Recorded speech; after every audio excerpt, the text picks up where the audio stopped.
Good afternoon. If I could call the committee to order and welcome Lord Burns and Sharon White to this special session of the Select Committee.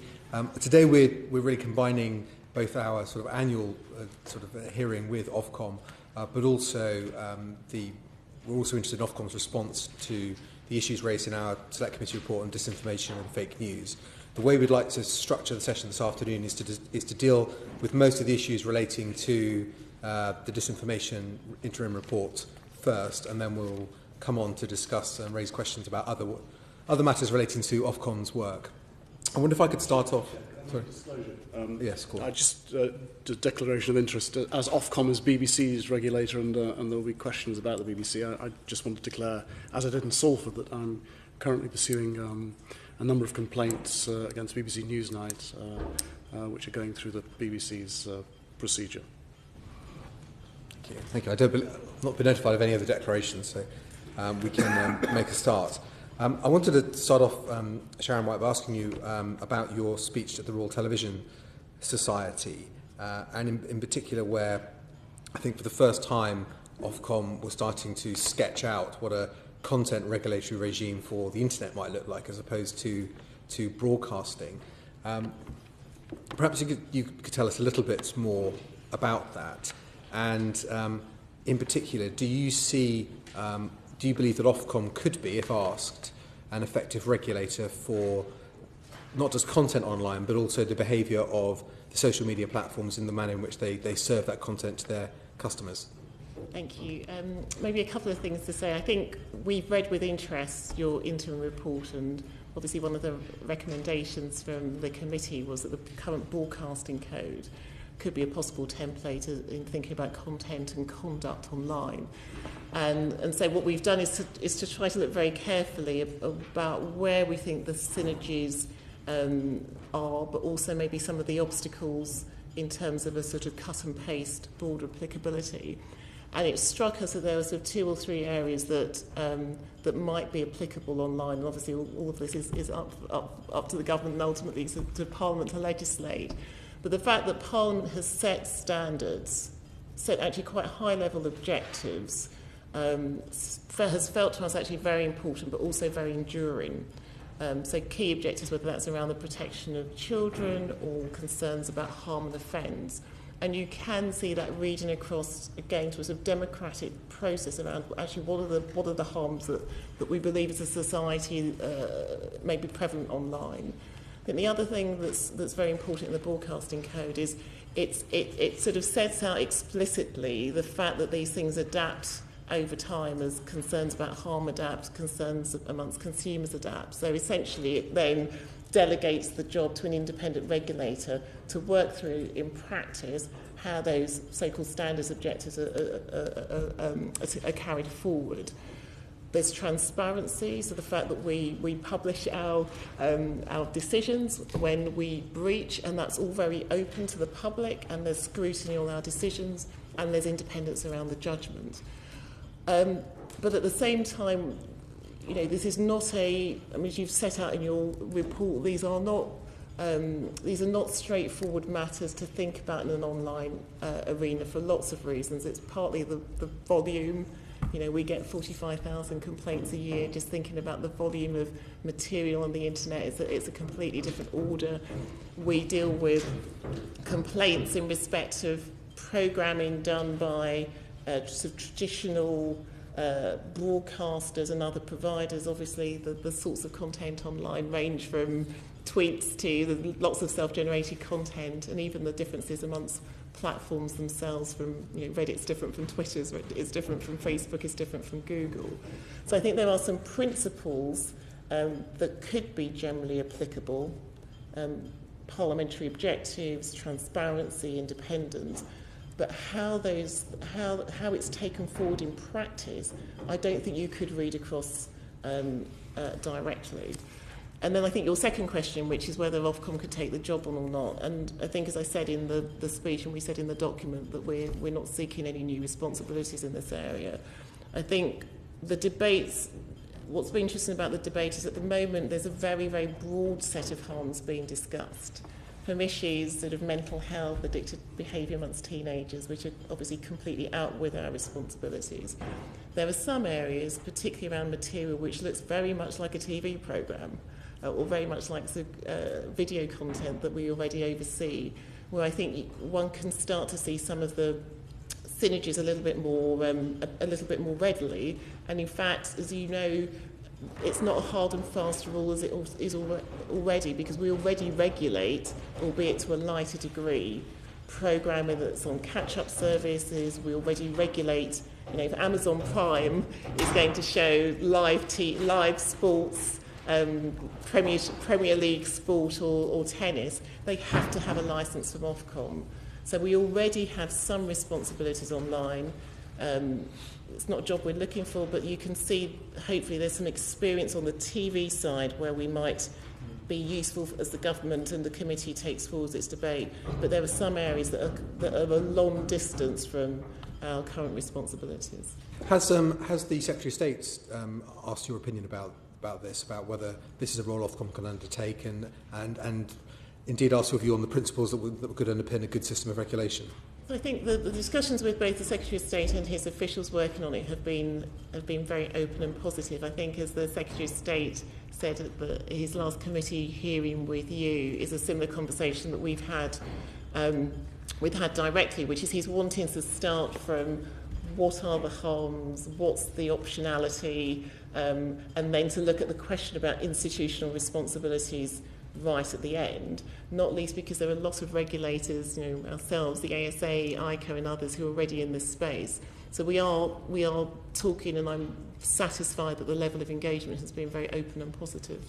So, one approach could be for the government through the online harms white paper to suggest an approach whereby you designate the content that you consider to be, or the one considers to be, harmful, and some of it is already illegal, and you place a responsibility there on the tech companies to remove that content.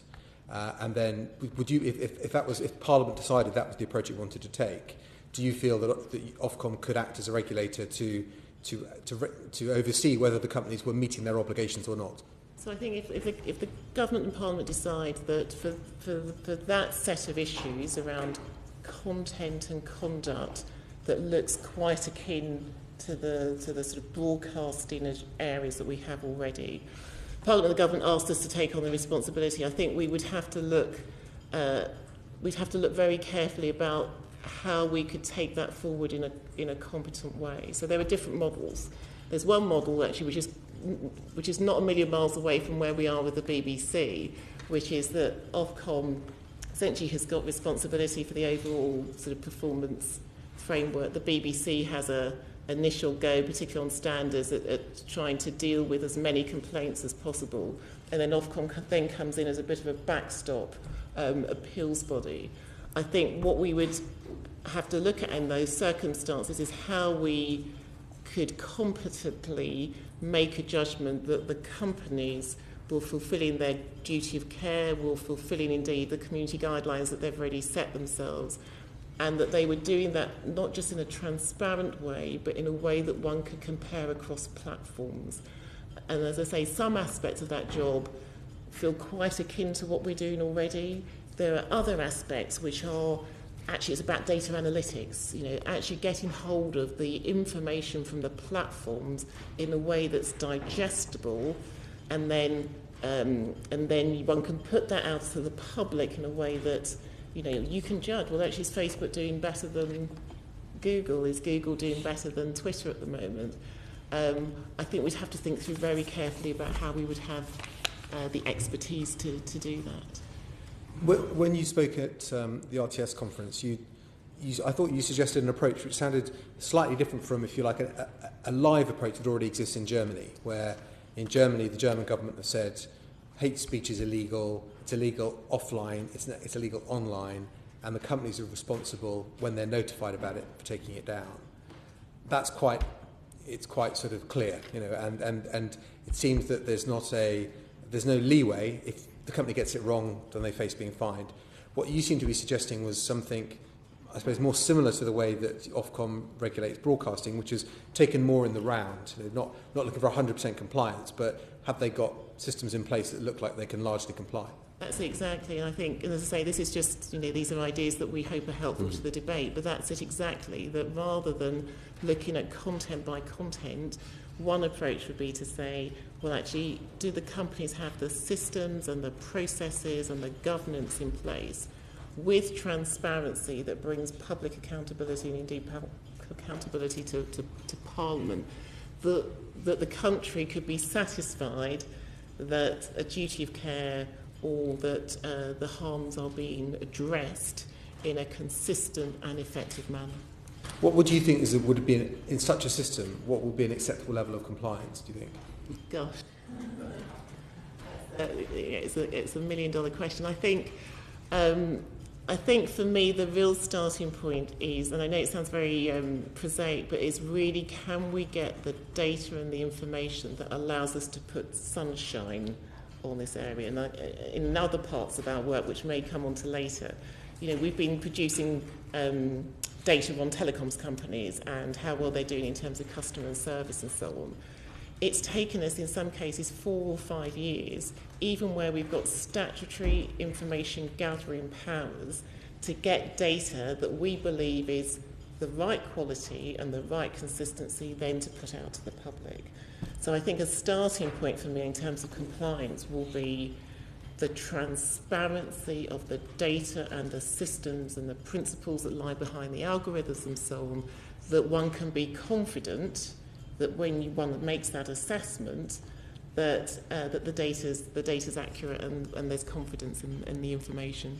So if Ofcom was asked to do this by Parliament, do you believe that in whatever legislation we would pass, you again would need those statutory powers, so you've got the right to go in and gather evidence for your investigations from the tech companies themselves? It would be absolutely fundamental to have statutory information gathering powers on a broad area. Do you think, a final question for me on this, do you feel that this is something that Ofcom, if asked to do, could do jointly with the Information Commissioner, where if you like, there's a bias for Ofcom's role, maybe a bias towards content and Ofcom as the ICO as the data policeman, or do you feel that there should be one regulator that is responsible for all of it? I guess it comes back to my question about what the it is. I think obviously if there are issues to do with data and privacy alongside conduct and content, obviously those currently fall between ourselves and the ICO, and to some degree the Competition and Markets Authority, with whom we have got concurrent powers. We are, we're open in the sense that we will aim to work effectively with whatever system. We are not the body that you would think about giving you responsibilities on privacy to. It's not our track record, it's not our area of expertise, but it's certainly ICO's. So you think you could have a split system where the ICO continues to do what it does on data protection, data privacy within its remits, and Ofcom effectively dealing with other issues related to the performance of the platforms? That's right, and in fact we're already working very closely with the ICO, so Elizabeth and I have set up a new joint steering group just to make sure we did the joint research together, that even within the current statutory framework we're joined at the hip. Yeah. Ian Lucas. You asked the question that I was going to ask. I've asked Julie's question as well. Just finally from me as well, there's been one of the debates that we've had throughout the inquiry is whether we should regard social media companies as publishers or platforms. Obviously, they don't conform to being publishers in the normal way, because they're not. Even though they've designed the systems through which content is served, they're not making the content themselves. I'm interested in your views on the thrust of the committee's recommendation, which is that we should regard them, if you like, as somewhere between the two, where they have a limited liability for the content, even though they're not the producers of it. But where the committee came out was very neat, because it's become a slightly sort of false distinction, platform or publisher, when the fact is the platforms do have responsibility, even if they're not the content generator, for what they host on their on their platforms and what they advertise on the back of. Okay, thank you. Paul Farrelly. Thank you, Chair. There's traditionally been a clear demarcation between content and advertising in our print and broadcast sectors, but that becomes increasingly blurred online. And I just wondered whether you could, just for the benefit of the committee, explain what platforms, what broadcasters are actually subject to your co-regulatory partnership with the ASA, and which are not. So traditional TV broadcast, political advertising is completely banned. So that's an absolute ban.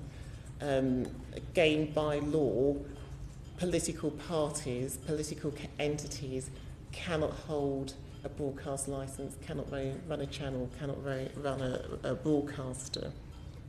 Obviously, that's separate from party political broadcast where the provenance is clear, and that's subject to rules that we also oversee specific to election times.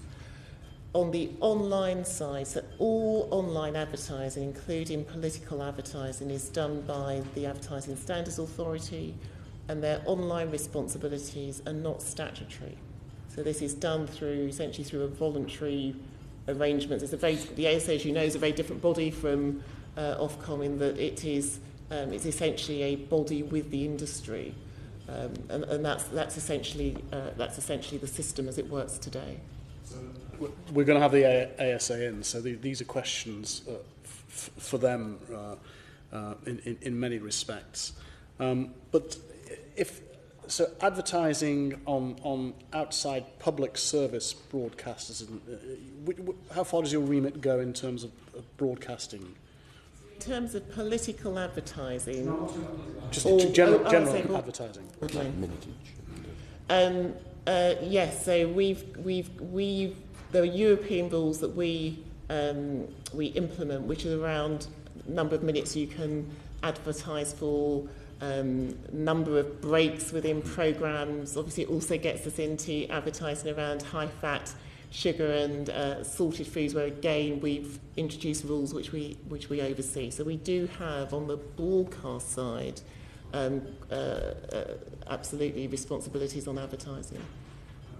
But wider than that, beyond the traditional broadcasters, online broadcasters? Online, we have no responsibilities at all.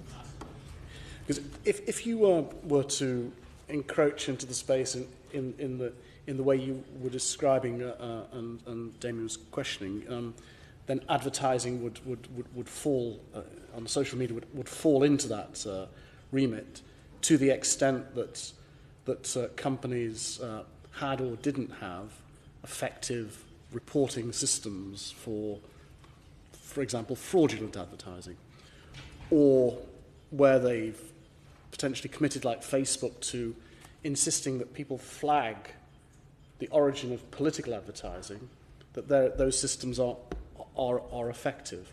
I don't think they're very effective at the moment from my experiments with them. So what would your thoughts be on how you might approach the provenance and content of advertising in that sort of role? Yes, and Terry may want to say that. I mean, I guess the starting point is, one assumes in this world Parliament has set out that one of its objectives for ensuring that we're safe online is that political advertising is regulated and that there's more transparency. And I guess it comes to the conversation with the chairman, which is, what are the systems and the processes and the transparency that the companies have put in place, not one assumes to ban political advertising, but to make clear the provenance of that advertising, and that provenance, as set out and indicated, is accurate and providing effective information to users. General advertising, that it's not fraudulent, and I mean, in the last, just final question on this score, because lots of the questions are for the ASA and for Parliament. During the referendum, one set of adverts 2 or 3 weeks beforehand and changed the conversations that I was having, and this was replicated across the country. It was the big banner posters: Turkey, population of 76 million, is joining the EU, vote leave. It's an advert in a different category from Britain isn't working, or the pictures of Ed Miliband in Alex Salmond's pocket that led in 2015 to people to ask, what are you going to do about the Scots Nats? Because this was actually not true. And we've seen through the cache of adverts that we've got from the particular vote leave group that went on Facebook, that was amplified on social media. But of course, if you complained, as I did to the ASA about that set of advertising, the response was predictable. Political advertising is just not part of our remit because politicians have decided to keep it out of our remit. If we're to regulate effectively online, surely the same principles have to apply offline, and that brings into question how political advertising generally should be regulated. I wonder whether you've got any thoughts on that. That's very, as I say, I think it's very much a question for Parliament ultimately, as you think about what the regime should look like online, whether that then has implications. Obviously, broadcast is the area that we have a track record on, and there the rules are abundantly clear. It's obviously an issue for Parliament as to whether you want to broaden the rules in print advertising and billboard advertising. That's not something we've got any. Consistency's sake. Don't know. Thank you. Can I just follow up on just one of Paul's questions? Just to clarify, so Ofcom's role in terms of broadcast advertising is to make sure that the stations are complying with the code. Do you think that we should treat YouTube as an advertising broadcast channel? With the same advertising rules applied? Well, the reason I ask is that if we're looking at, if the government's consulting on new advertising rules on high sugar, fat, salt foods, based on a watershed, the watershed doesn't exist online. Should there be a role for someone to actually oversee how YouTube goes about enforcing those rules? I mean, Terry may want to say more. I mean, I think in this context, advertising is one of a number of areas where there are big questions about the level playing field between particularly public service broadcasters and their online competitors. I think advertising is one prominence, which is an area we worry about a lot, is another area. And I think certainly we've been watching very closely the debate, and we've spoken obviously to the commercial PSBs, that if there are tighter rules to be applied, which we would enforce on broadcast television, surely that makes sense to apply actually when most children are now viewing. I mean, all our data suggests that, you know, if you ask children, you know, who do they recognise between YouTube, the BBC and other channels, YouTube is their home. And so I think there is certainly an argument that stricter advertising in that context, which is about protecting children, really to be effective needs to be where children are viewing. I mean, otherwise, we could bring advertising restrictions in for broadcast television, which is immediate on the whole children don't watch. And the consequence would be the advertisers will just move that spend onto online platforms where the young people are. So it perversely could make the problem, if you believe there's a problem, it could make it worse rather than better. Agreed. Yeah. I mean, this must be a case where the platforms do have a lot of responsibility. I mean, after all, they're the people who are carrying the adverts, they're the people who are benefiting from the adverts, and surely it is their responsibility to make so that it's absolutely clear what are adverts and what are not adverts, and indeed where they're coming from and who is responsible for them.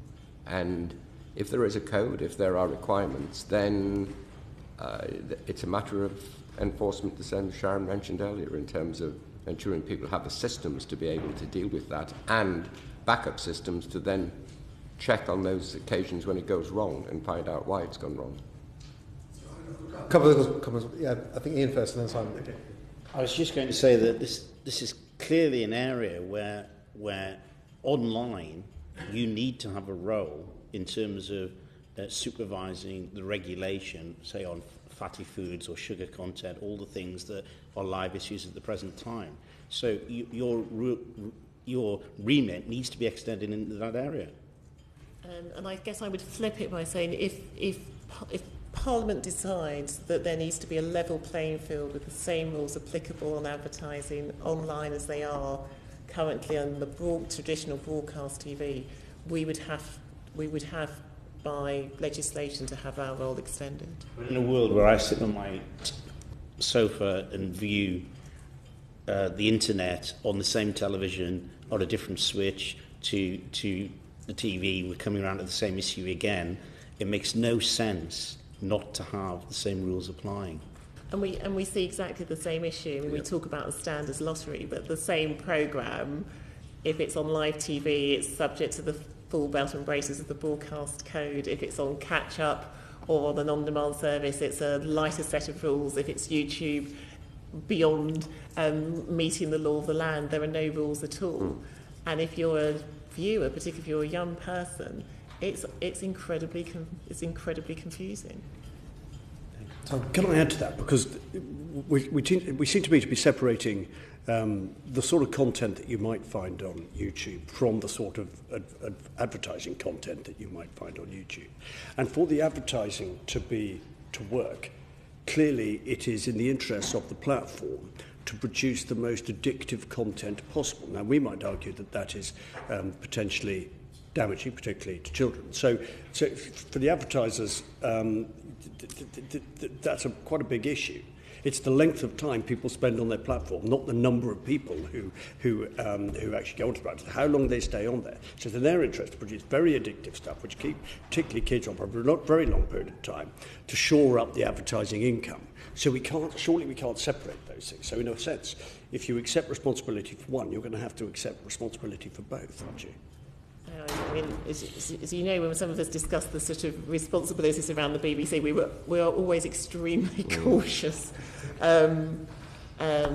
extremely cautious about new responsibilities. And I think in your question, there is how much of this is about the concerns about addictive behaviour, and there's obviously broader issues around mental health, and obviously Secretary of State now of Health has asked Chief Medical Officer to look at those issues specifically in the question about how much guidance to provide to parents in terms of safe viewing online.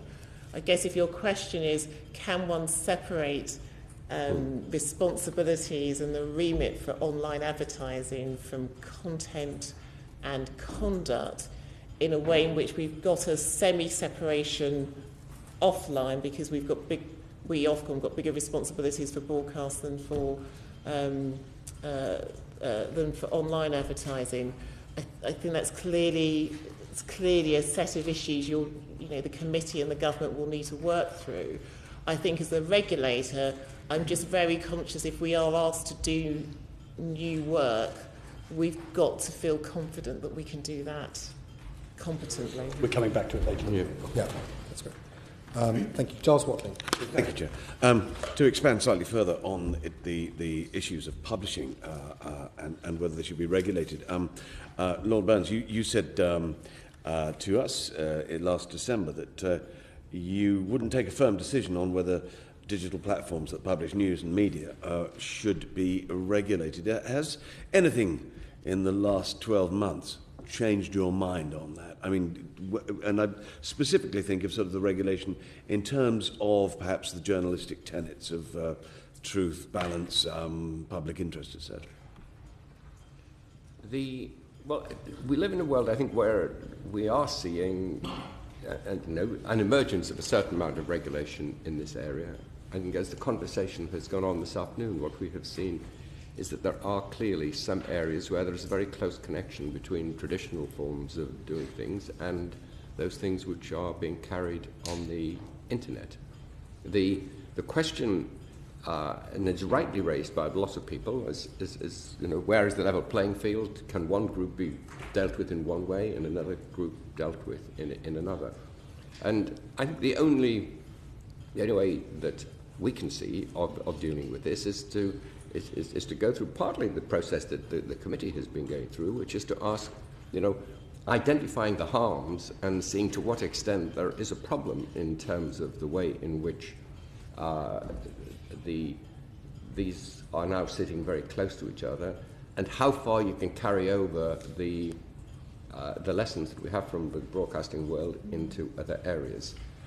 I think what I have observed over the past few months since I was last here is that any issues that there were about this very close connection, they have become closer. I mean, in all ways in which things are being delivered, it is now becoming more and more difficult to distinguish between one type of content and another type of content. And it seems to me inescapable that that is an issue that government and Parliament has to address. But Sharon has been careful to point out in the end, regulatory activity requires a legislative underpinning. I mean, it has to be quite clear what the harms are, what the powers are, and with a certain degree of flexibility so that you can keep up to date with things as they move on and standards change. That process has got to be worked through first. It's very difficult to decide what can be a regulatory framework until you have decided what the harms are, what it is that you want to address. This is why we ask you the question so that we can understand how to even formulate legislation. But overall, to me, it is now inescapable that there are large areas of where there are issues of content and conduct which are being carried on online, which have now come full face up against the traditional forms of things which Ofcom has responsibilities for. So it is, as you quite rightly say, all about harm and quantifying that. There was some statement somewhere that 4 out of 5 of every adult regard that there is harm there on the internet. And you, Sharon, I think you gave the wonderful example of somebody watching Absolutely Fabulous, and if they watch it on ordinary broadcast television, all is well and good because those regulations are in place. And if they watch it on Netflix, there are lesser regulations, but they are still in place. And if they watch it on the internet, then suddenly, as you put it, I think was Patsy's off the leash. She can say what she likes. So I mean, if it were in legislation that we could regulate online content in some way, what tools would you need? And how would you begin to go about formulating that? You did say that you didn't want the job, but having said that, if the job were pushed your way, what would you need to do? So I think the legislation, I think if Parliament were able to set out very clearly what the ambitions were in this area, I think that would be an essential. So to be clear whether it's mapping across protection of children, advertising, harm and offence. I think then giving the regulator a degree of discretion, which means that as the platforms change over time, technology and viewing changes over time, there's enough flexibility in the way in which the regulator can go about its job, I think will be really important. I think as we've discussed already, I think very clear statutory information gathering powers, I think will be absolutely key. I think underlining the independence of the regulator will also be important, and then allied to that enforcement powers. I think that in outline I would see as the key essentials, seen where the broadcasting code has broadly worked pretty effectively for the last 50 years. And just on enforcement powers, of course, Ofcom's had a great deal of mileage out of the fact that people, that broadcasters are licensed, and the fact that they have to have a license to do what they do gives you a great deal of weight when it comes to dealing with transgressions in an area where, and as it happens, Sharon keeps discovering for me areas where people are required to have licenses, such as people wanting to put tennis on the internet. But enforcement powers require that you have some levers against which you can operate, and of course with with many of these things being conducted on a worldwide basis, that becomes more complicated than it does under the present licensing system. Push you further, but what levers would you imagine we could use? Well, I don't have an answer to that at this stage, because it depends how far you wish to go. But I mean, there are a number of things that seem to me are not going to happen. I mean, it's very difficult to imagine that we would, Facebook would have to, or similar type of platform would have to be licensed in order to broadcast, to be able to provide their service within the UK. You know, the idea that the whole of the social media providers would be licensed people. On the other hand, there are, particularly when it comes to their income side and their finances, there are ways of intervening in that would bring powers. And as we have seen in the case of Germany, where requirements have been put upon companies, they have, for takedown, they have been able to use their powers to insist on it. Thank you. Julie, would you like to come? I appreciate I drifted into your question space, but... No, not you, it's the chair. That's fine. Brendan Hart. Very briefly, most of it has been covered. It's keeping on this theme. The Ofcom's own research has recognised that there's a problem. Public surveys have recognised there's a problem. Even the Secretary of State last week, when he talked about the spectrum of online harm, recognises that there is a problem. And I think what we're trying to do is try to find where do we start looking for an answer to that problem. And if the government were to move towards making Ofcom responsible for online content, similarly to the 2003 Broadcasting Act, first of all, could you do it? Would you welcome it? You know, what challenges would have to be overcome, and realistically, what additional powers would you require in order to do that? I mean, all very good questions. I think, as I was saying in the sort of previous exchange, I think having a very, very clear framework set by Parliament as to what the job is, given as the committee is suggesting, regulation of the internet is a sort of, is as broad as you could make it. So I think a very clearly defined role. I think we would then need to work out, just thinking, organisationally in terms of resources and structures and so on, is whether the job that we would be doing is essentially overseeing that framework, i.e. sort of transparency of the systems, compliance, enforcement, accountability, and then where the job is actually done of that, as I say, that data analytics, so the information, I mean, it's a big important job, the information request, sifting through the data, understanding what information you're getting from the companies, understanding the quality of that, the effectiveness of that.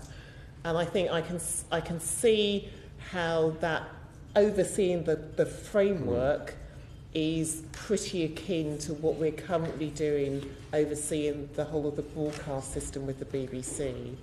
I think what I'm less clear about, to be frank, is how one would organise that kind of data gathering, that very, very forensic work. We've got some data analysts, and we are just more generally growing that team because we need it through other work that we're doing, not least on cyber security, and as I say, we've got a lot of people who've got media expertise.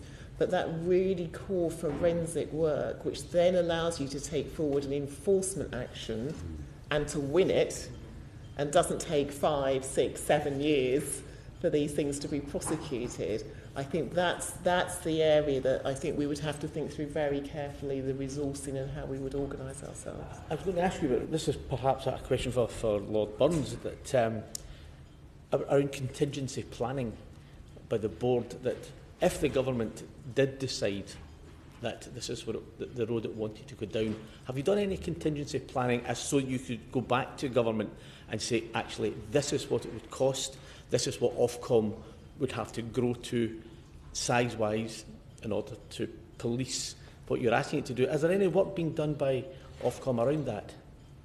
Well, we, of course, have done work, as was seen in terms of Sharon's speech and in the paper that accompanied. We've thought quite a lot about the issues that we have been discussing here. What we have not done is to go much deeper, because that depends upon just what the nature of the job would be. I think we would. That is subsequently, but we have spent quite a lot of time as a board discussing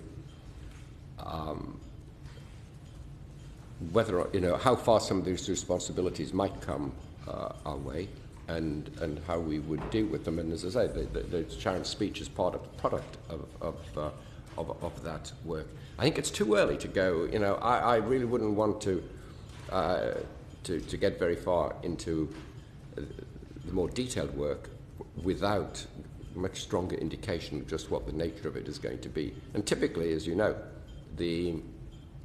most of these things, if they're going to be based upon legislation, take some time to come into effect. I suspect we won't be short of time to do some planning on some of the things that you mentioned. Thank you. Thank you, Chair. Sharon White, do you consider RT to be a responsible broadcaster? So the committee knows that this has been quite a point of focus for Ofcom this year, and we, in April, in light of the Salisbury attacks, did a sort of dedicated piece on whether RT remains fit and proper to be a broadcaster in the UK, and we deemed that they were. And we deemed that they were looking very carefully, because there are obviously a number of state-sponsored broadcasters, and looking very carefully about whether the actions of a state, quite apart from their broadcasting, from the quality of their broadcast on the screen, whether the actions of the state, how much weight we should give to that, sort of irrespective of whether they are breaching or not breaching the broadcast code. And we've essentially said, actually, the thing that really matters is their broadcast record. Now, we are in the middle of actually a very large number of investigations. There are 10 investigations running. 9 out of the 10 cover foreign policy issues and foreign policy reporting on their news and current affairs from Ukraine, Syria, Schiphol, Saudi Arabia. And we're working those through very, very carefully. We haven't yet reached a decision, but we are working that through as quickly as we can. When do you think that you'll be in a position to complete the current investigations? So I'm slightly reluctant to give a date, because we've got to go through due process, yes, not least giving the broadcaster an opportunity to respond and to make submissions. But I'm hopeful that we can complete the process as quickly as possible. I mean, without wishing to presume what decision you'll make on the open investigations, this is not the first time you've been asked to adjudicate on RT's coverage, and there are a number of findings against them, largely on grounds of sort of balance and partiality. Some people would ask, what more does it take for stronger action to be required, including potentially them losing their licence? What's interesting is because we went back on the RT's broadcast record over the last 2, 3, 4 years, and they had a period 2 or 3 years ago when there were a lot of breaches. We then had a period actually where their record was rather better. Following events this year, we then had a spate of concerns, which is why we're now in this process of having a number of investigations. Obviously, depending on the outcome, there is a wide range of potential sanctions, right the way through to deeming a broadcaster no longer fit and proper to hold a licence. That is obviously a very high threshold, because there are concerns about freedom of expression and freedom of speech, which has been confirmed in a High Court judgment this year, that it's you've really got to be clear that that the issues are very, very serious indeed. But we will go through this process in a careful and evidence-based way as we take those decisions. But it would be, I mean, some of these questions are matters of RT, propagating conspiracy theories, messages designed to deliberately confuse people as to what's really happened. No UK broadcaster would be allowed, without challenge, to make those assertions. And it seems, that obviously, I think the concern might be that this has just become a very political issue, and it's not merely a question of broadcasting. Yes, as I say, I'm sort of slightly cautious about sort of getting into the details of the cases directly. What I would say, with the comparison between RT and, in a sense, as you say, is a traditional public service broadcaster. When we think about due impartiality, we're thinking about impartiality that is partly conditioned on the expectations and the size of audiences. It's one of the reasons why for a number of years we licensed Fox News, or indeed we licensed a number of smaller channels. And so we do hold the BBC, and we do hold Channel 4 News and Sky News and ITV News to a higher standard than we do a number of the smaller channels which are not necessarily even directed to a sort of principal UK audience. But obviously there are limits to that, and that's why we are now in the middle of a number of investigations. But it would be, I know this is not what you're saying, but I think a lot of people would find it unacceptable if there was a view that because if you watch RT, you expect it to be full of Russian conspiracy theories. It's okay if it is, because yeah, and I'm not quite saying that. Yeah. And otherwise, we would, they would never have breached, and indeed, we would never be in the process that we are in with RT, which is to go in now through a series of cases in detail. Have government ministers ever spoken to you about your investigations into RT? No. I was a civil servant for a very long time, and I have been. One of the very positive things about this job is that I have never had a call from any government minister on any media issue. Or senior officials in departments? No, none at all. Paul Farrelly. Just alluded, Sharon, to the question I wanted to ask. In your approach, how do you define due impartiality? So and it is judgmental, but we do take into account, is this a broadcaster that sort of, in a sense, of looms large for the UK audience, which is why we have a higher standard, as I say, for the news broadcast by public service broadcasters, the BBC obviously in particular. We do take into account context, and we do take into account, as I say, sort of audience expectations. And we do, as we think about this in the round, are also conscious, as I say, about freedom of speech and freedom of expression. The fact that being open to different viewpoints and different broadcasters who may approach the same news story but from different angles is ultimately good for media plurality. I've raised this question with legal colleagues, and of course the word due, I mean, it litters legislation in these kind of circumstances. It's a very common phrase to use. And the danger, particularly for public comprehension, that you sort of get into a Humpty Dumpty sort of situation where due impartiality means what I say it means. Well, I guess I disagree with that. But I think what's positive about the regime that Parliament's put in place is that there is flexibility. But with flexibility, there has also to be clarity and transparency about how the rules work and how the rules apply. And what's interesting is if you look at the breaches over the last year, actually relatively few are from the public service broadcasters.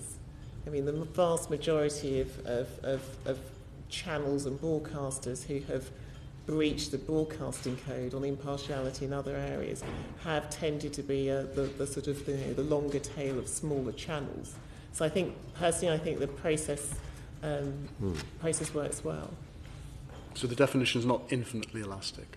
Exactly. I think it's a much better way of putting it. It's not infinitely elastic.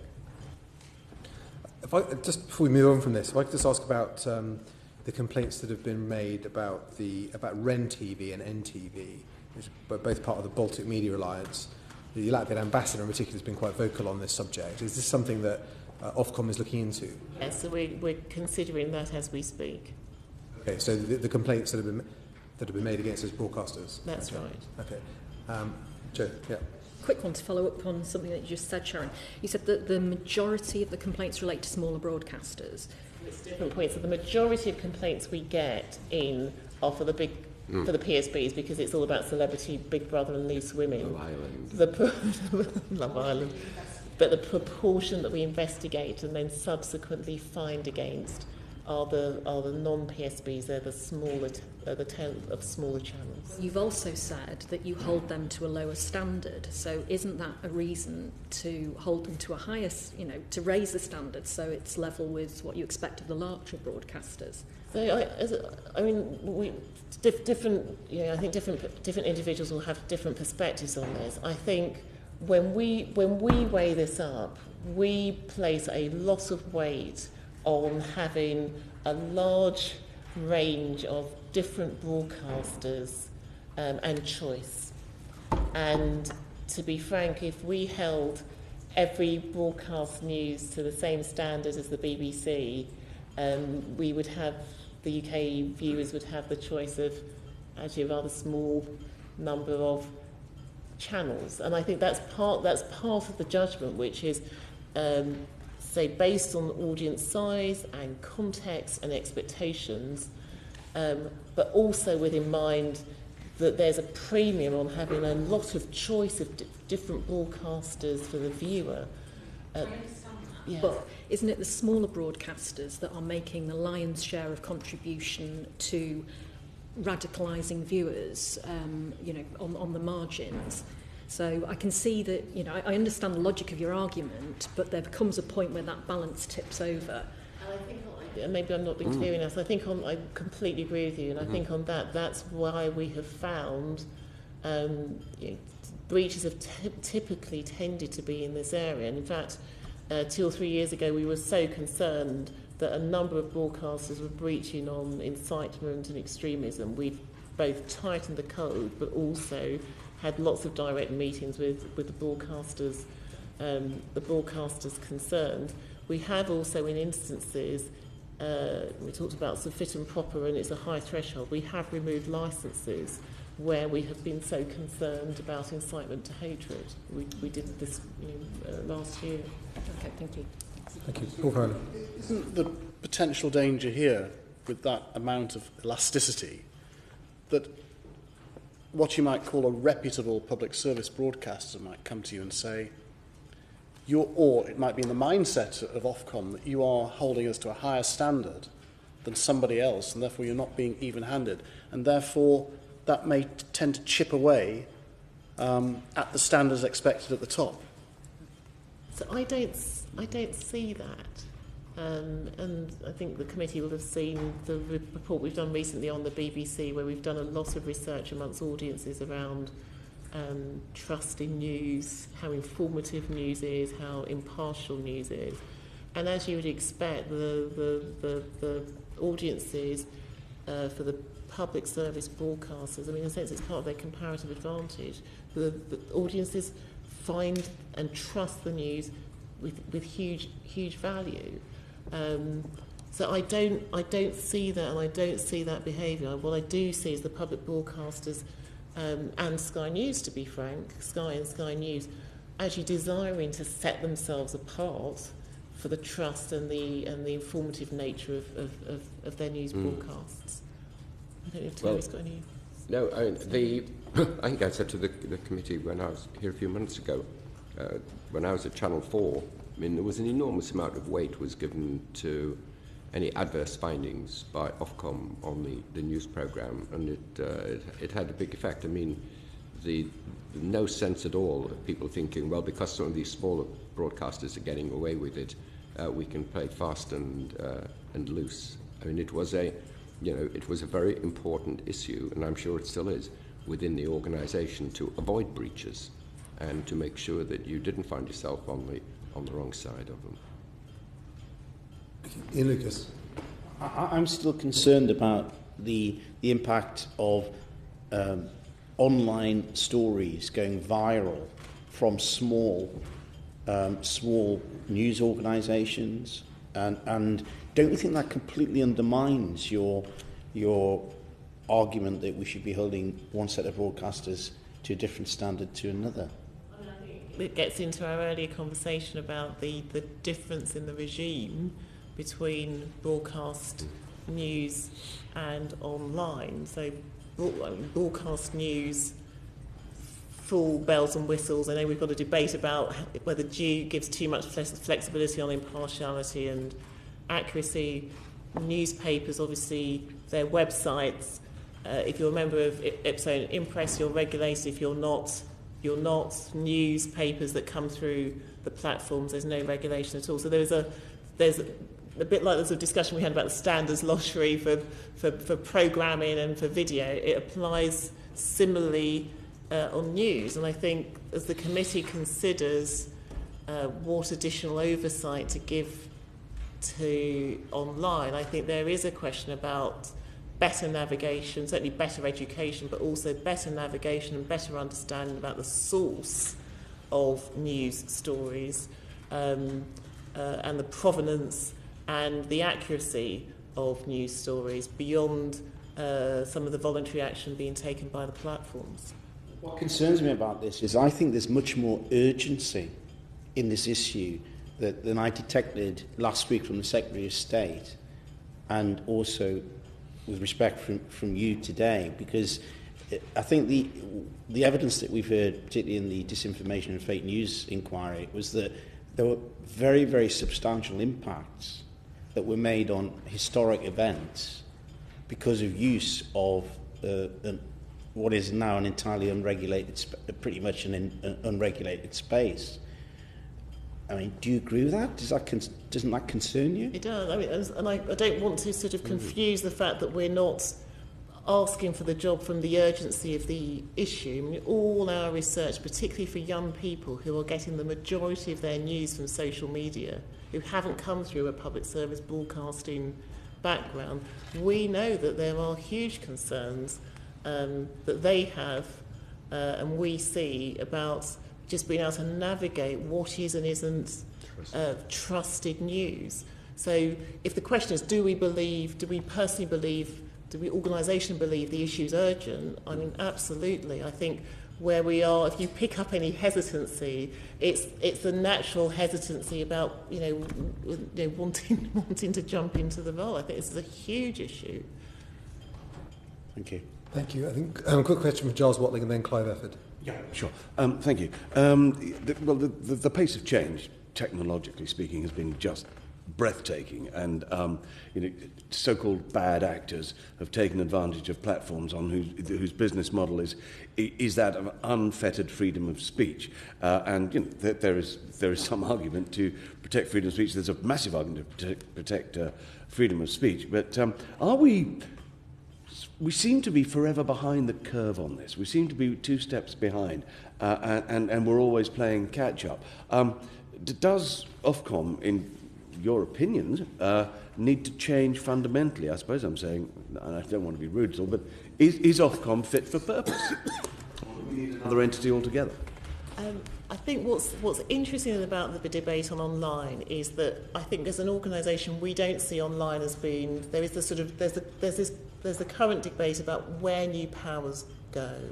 But I think regardless of the discussion and where the committee comes out, I think we feel ourselves as an organisation necessary to build on and accelerate our understanding of the platforms, of the technology. I mean, I was in the West Coast a couple of weeks ago. We've got colleagues who are there more regularly. We've already got cybersecurity responsibilities online, all our research shows that regardless of where the legislation runs, we as an organisation have got to understand this world.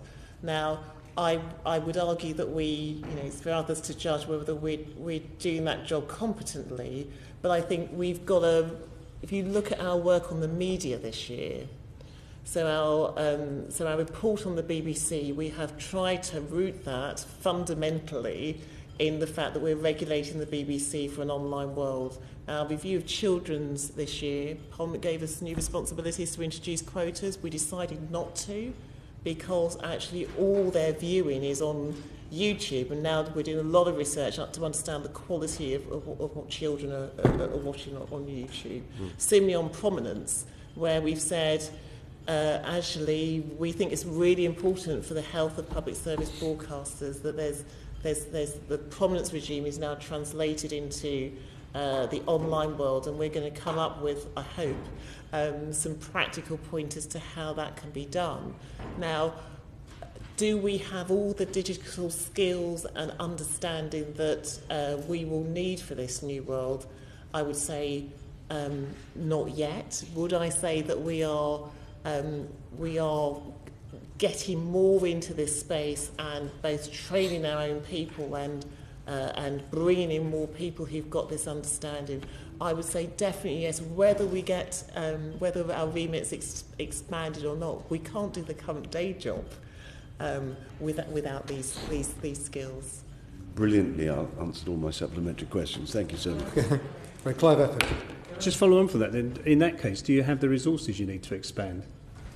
So I think for the job we have today, and it's also a question for the board. About the jobs that you need to prepare for in the future. So I'm satisfied as today, as we are setting up a new data analytics unit, we are shifting the way we think about media literacy. I'm content that we've got enough resource, I think, ahead of any big shift in terms of responsibility. I think, to be frank, on the cybersecurity side, I've been pleasantly surprised by the people we've been able to recruit. We've got some great people coming in. I think it'll be interesting to see on other digital areas. I know Elizabeth Dennon's had the same issue with pay flexibility, is whether it's not a budget question, but just whether those sorts of experts want to work for a regulator rather than working for one of the platforms. Interesting, yeah. Can I just take you back to answers about what happens in other countries, like Germany, just so I just understand. So Germany has quite a strict regime, I would describe it as, the 24 hours that something has to be, if it's clearly illegal, has to be taken down. And then there's 7 days if it's not so obvious and time to determine. And then up to £15 million euros of fines if the platform doesn't comply, and a named individual has to be responsible. Now, that seems a very strict regime. Is that something that you would advocate? Do you think that works? I think, as we discussed earlier, I think when we've been thinking about what are the elements of the broadcast regime that could translate, I think we have been thinking less in terms of very strict takedowns and more in terms of, well, if the platform has standards have been set about what the platform should do, how it's protecting children, how quickly it's taking down extremist material, you can imagine the list. Are the platforms complying with those rules? Do they have the systems in place? Are they able, with confidence, to meet the objectives and the job that Parliament has set? And I think that's more the role we have thought about, less sort of literally sort of checking as to whether individual elements of content have been taken down. We've been thinking more as to whether are the systems in place which would give you confidence, would give Parliament, the public, users, children confidence that illegal content or offensive content, however it's defined, is being dealt with adequately. Right, so we put the barriers in place, the algorithms, the things to take the stuff down as it's trying to be up, and people are trying to upload it.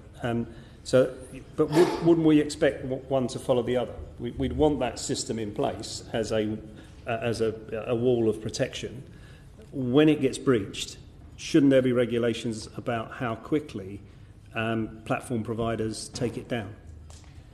So I think I think that would certainly be one way to deal with it. I think another is, if you don't have, as I say, how we've been thinking, if you don't have the systems in place to ensure protection, then what's the sanction? What's the enforcement? Is it a fine? Are there other ways to demonstrate failure to protect? But certainly one option, and we've looked at the German model closely, would be to have fast takedowns. So I mean, would you advocate it being quite clear who's responsible for responding, so that you can deal with protect perhaps individuals that you would say, well, you're not a fit and proper person to work in this field?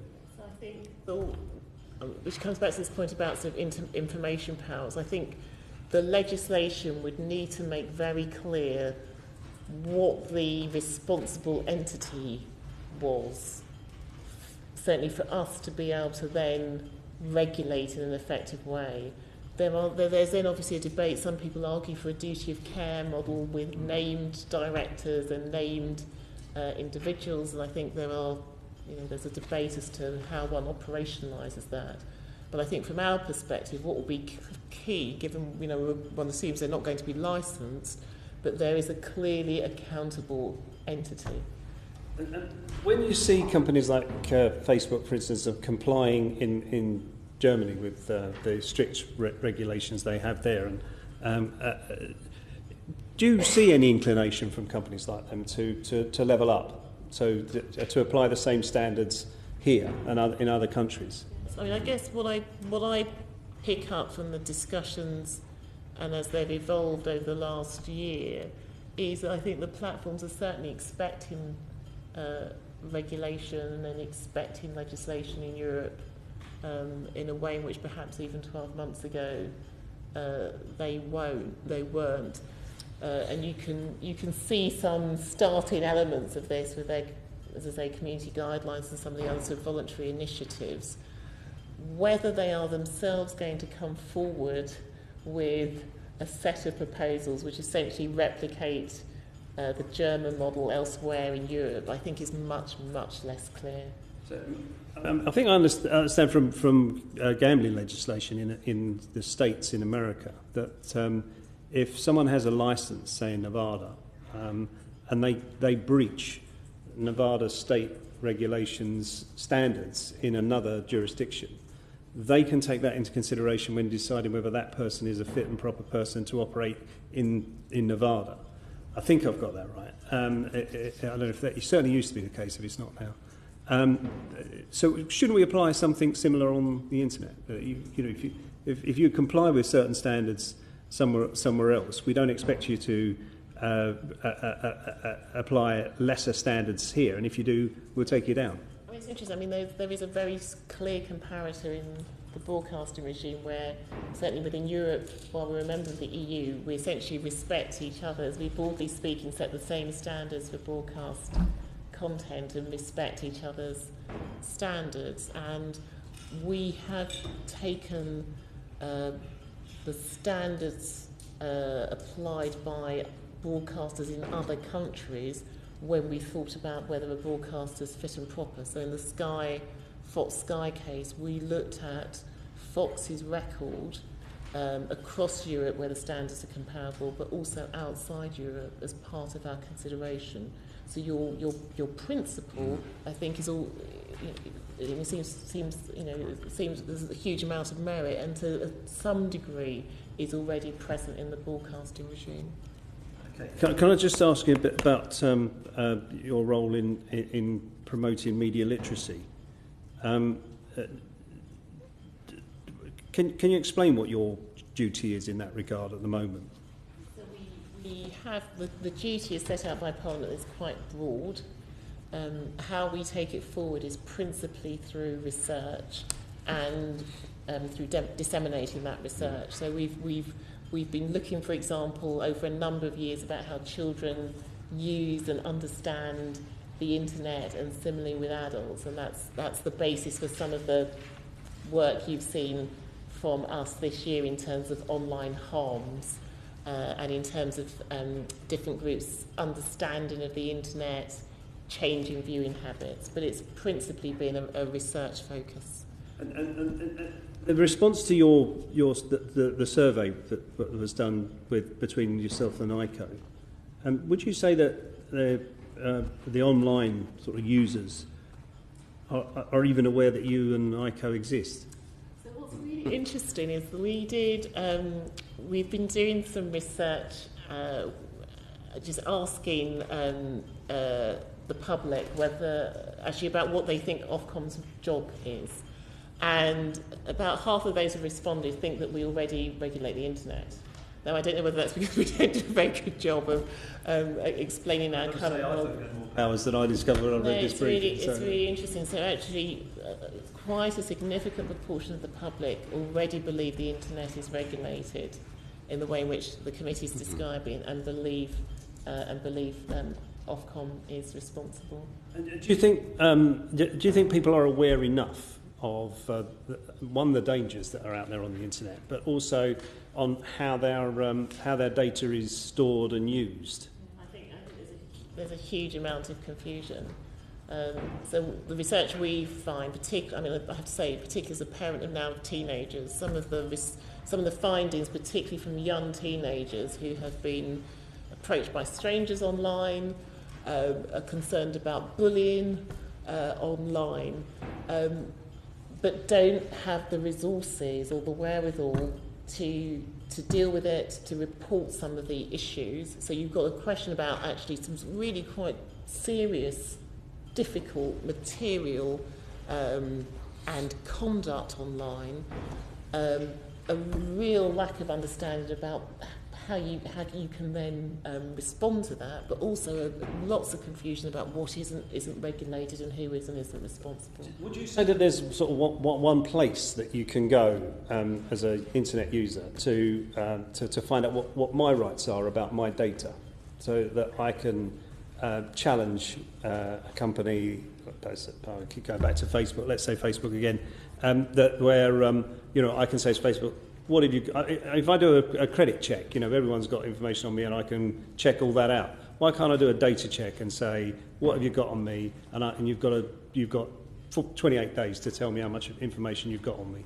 Yes, I personally think this is absolutely the way we should go. That's not where we are currently. Obviously, this is the ICO has responsibility on data and privacy, but at the moment there is not a single place where you could, as a member of the public, find out the data that's held by, the plethora, multitude of companies, websites that one's been in, internet shopping that's happened. So is that a power that you would want in future legislation? That would not be us. That would be the Information Commission. Yeah, okay. And so, do you have a role in highlighting to users how to spot misinformation and disinformation?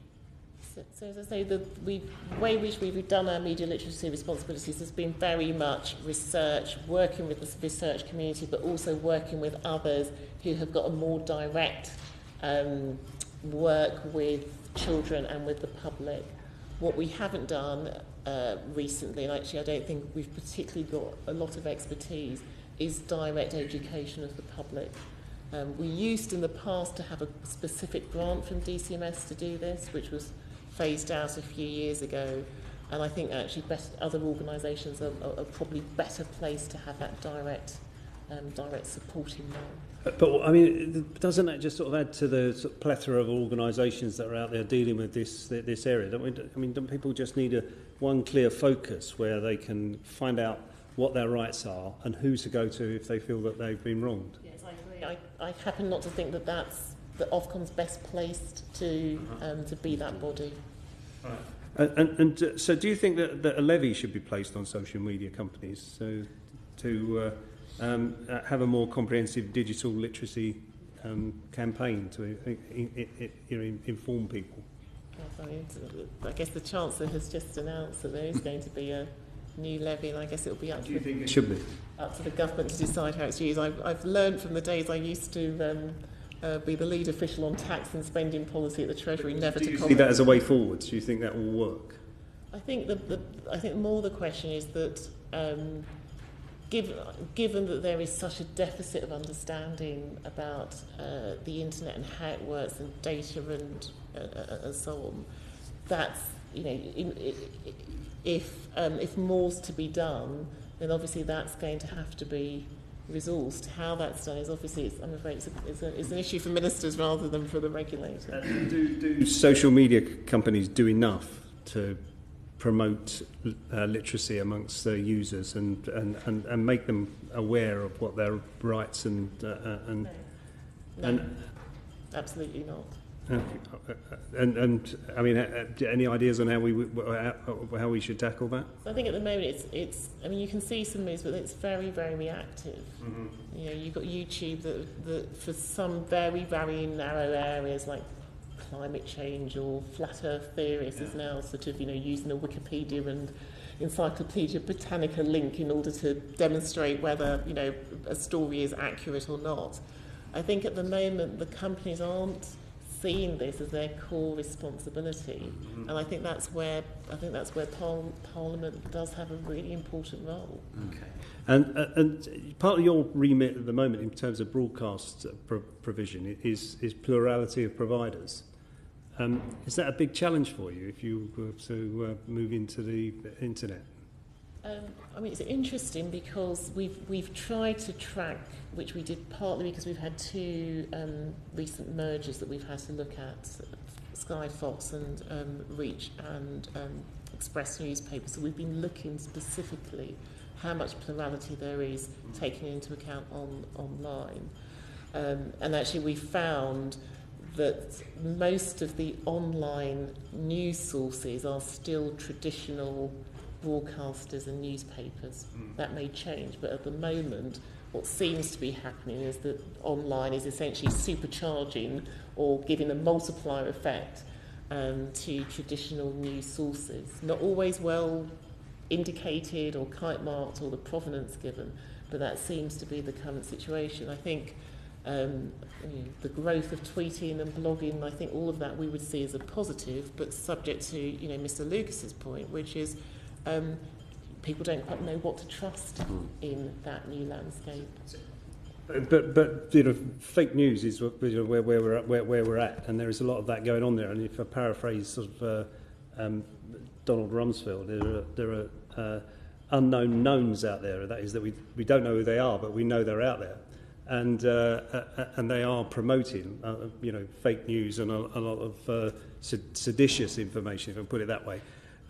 Do you feel that you have the capacity, or will have the capacity, to be able to really, you know, delve into that and find who those people are, and, or shut them down if they're not going to identify themselves? So I think it comes again to if there's a system of regulation on news, is that system of regulation a bit like the German model, whereas particular pieces of content, the regulator is actually checking where the content, piece by piece by piece, if it's fake or there's, I don't like the term fake news, but disinformation, is it being taken down?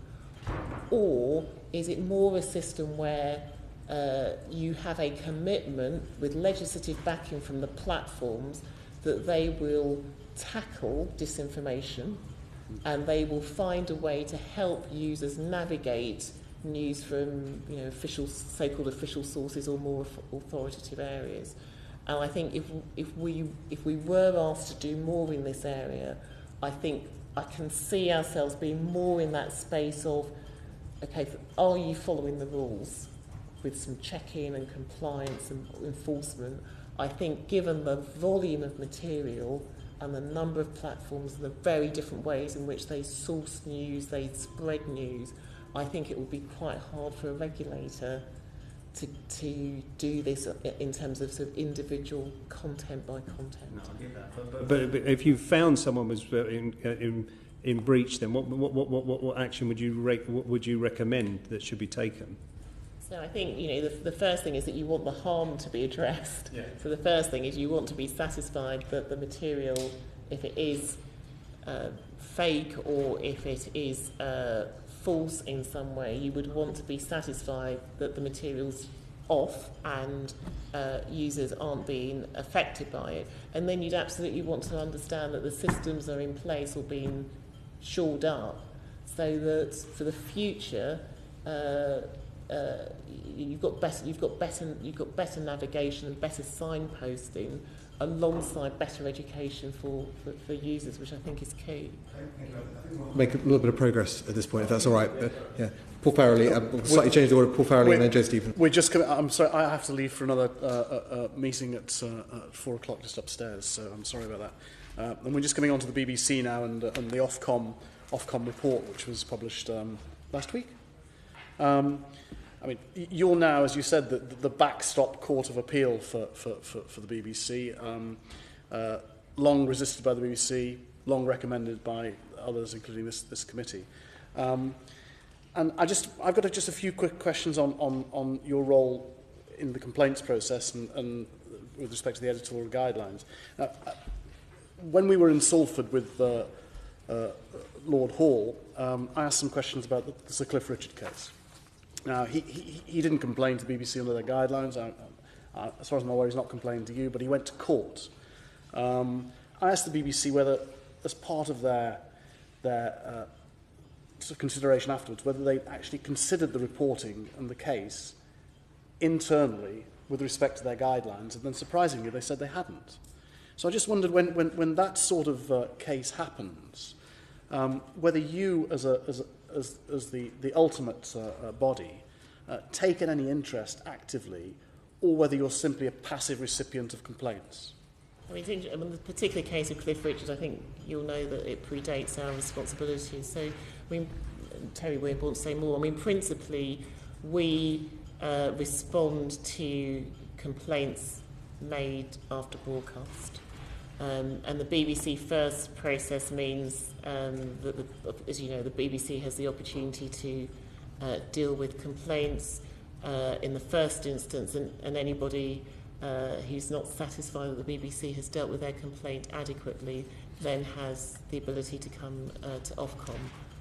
BBC gets about more than 200,000 complaints a year. In the last year or so, we had about 1,700 come into Ofcom. Actually, most of those hadn't completed the BBC First process. So we've looked at about 139, 140. We do, under the Charter and Agreement, have the opportunity to step in. So we don't have to be, I think in your terms, of passive and sit back if there's an issue that we consider to be sort of material or egregious in some way, and we believe that the BBC isn't dealing with it adequately, then we do have stepping rights. And with Sir Cliff Richard, did you exercise those or rely on it being before your... It predates us. The BBC at that session also said they're going to produce, because the existing guidelines go back to 2010, a new set of guidelines. Do you have any role in agreeing any changes, or is it purely for the BBC? Purely for the BBC. I mean, the BBC have got to obviously ensure that their editorial guidelines are consistent with our broadcasting code, which we updated when we took on the BBC. And then we have again, the committee will know we have a particular issue with the guidelines, which is we have responsibility for overseeing the BBC's website for its written material, which is the first time for us as a regulator. And the job is to ensure it is compliant with the BBC's own editorial guidelines and standards. So it's obviously very relevant for us, but it's for the BBC to set out. I've just got two more questions on the subject. When we were seeing the BBC over that annual report, on page 118 of the 266-page report, they did their report of what had happened to complaints, and editorial complaints within remit referred to Ofcom 140, number of complaints upheld 0. They gave themselves a clean bill of health. Your report gave them, it was 138 to one. So I assume there's a timing difference in whether they'll be reporting on the Nigel Lawson. Complaint. But actually, you go further into online, but their report ignores online totally. So how do they explain that? I think it's the advantage of having an external regulator. I mean, as you'll see from the report, one of the issues that has worked less well in the last year than one would have hoped is around transparency. And we had quite a heated debate in the early period of the BBC on complaints, and we issued a direction on the BBC that they had to be transparent with their complaints data on a fortnightly basis, as with other public service broadcasters. I think it continues to be a work in progress, and I would expect, as our regulatory relationship with the BBC evolves, that transparency needs to improve. When people come to you, you judge it with respect to the broadcasting code, and your definition of serious might be different from other people's definition of serious, and theirs is the editorial guidelines. In the process so far, has anyone fallen into the gap where there's actually, they may have maybe rightly dissatisfied, but it's not for you to decide or arbiter under the broadcasting code? Are there any gaps, or is it seamless? I would say it's worked. I would say it's worked pretty well so far. As I say, the only issue we've had so far, which you'd expect from it's only the first year, is still a sort of lack of confusion about when the BBC process ends and when Ofcom begins. Even though, as I say, so far we haven't had to step in. But if your question is whether, in a sense, the complaint hasn't been sufficiently material for the broadcast code, I mean, we consider all complaints that are in our remit. We may then decide not to investigate because we don't think that there's really a case to be taken forward. But that's all recorded, and that's all very transparent on our side. But sort of should a case like Sir Cliff Richard appear in the future, you wouldn't adopt the old Press Complaints Commission or possibly present IPSO stance that actually they didn't complain to us, that even though we've got proactive remit, we're not going to bother to do it. I think you'd expect me to say you'd have to look at the circumstances at the time, but we do have the ability to come in. Okay. Jo Stevens. Your first annual report on the BBC, you had some content analysis, and you found that men appeared on screen much more frequently than women in BBC programming, and the sample that I read about, 62% of appearances were men and 38% were women. And once you got into older age groups, that imbalance was even more pronounced. So women aged 55 and over only accounted for 7% of on-screen appearances. Why do you think that particular group of women are so grossly underrepresented, especially on peak time programming?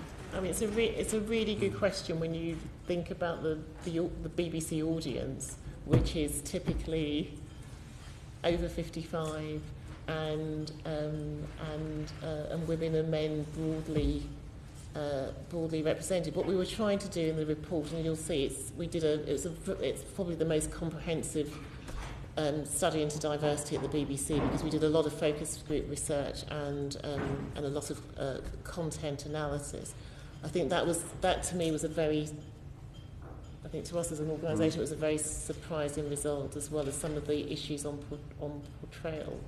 I guess more positively, what I'm hoping is now that this is now transparent and public, that we will see the BBC starting to act on older women, which has been a theme for the last, for a long time. Do you think they actually recognise the issue? And if they do, why haven't they done anything about it before now? I would say with the BBC and more generally over the last year, because I think the committee will know last year was the first year we did a report on diversity in broadcasting for all the broadcasters. We did a second report this year.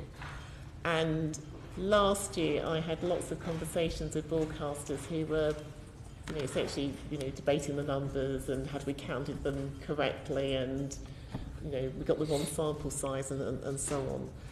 I have to say this year there's been less debate about whether there's a problem, and I see that as being an absolutely sort of necessary first step to seeing movement. We have seen better representation outside for older women, but we've still got real issues in terms of portrayal, not least outside London in the nations and regions. So what we want to do with the report is now then say to the BBC, well, actually, here's the evidence, and it's not a debate about the evidence, because actually this is incredibly comprehensive. Because obviously I think the BBC has known about this problem for a very long time, like they've known about other problems that this committee has investigated, but they haven't actually tackled it. I mean, started really to and on this haven't started to tackle it when you go back and look at that 7% figure. So what is Ofcom going to do, working with the BBC, to ensure that, so for that group, visibility of older women improves, never mind other underrepresented groups? Part of the dialogue with the BBC over the next year on portrayal and representation on young people and all the areas that we've identified is that our expectation is that the BBC now needs to come forward with what's their remedial plan. On diversity specifically, we have got what we sort of statutory conditions. So we've got conditions that we set out last autumn for the BBC on diversity, both reflecting off-screen and on-screen. And when we come, they've not been in place a year, which is why we haven't decided to reconsider them in this annual report. But we will be next autumn looking at whether we need, in some areas, to adjust or tighten those conditions if we don't see the changes. It's not us, it's that audiences are saying to us. I mean, older women are saying, we don't see ourselves on screen. So it's core delivery of a public service broadcaster to its audience. So there will be a lot of discussions over the next number of months, and then, as I say, our backstop is we can tighten the conditions if the progress isn't made. Thank you.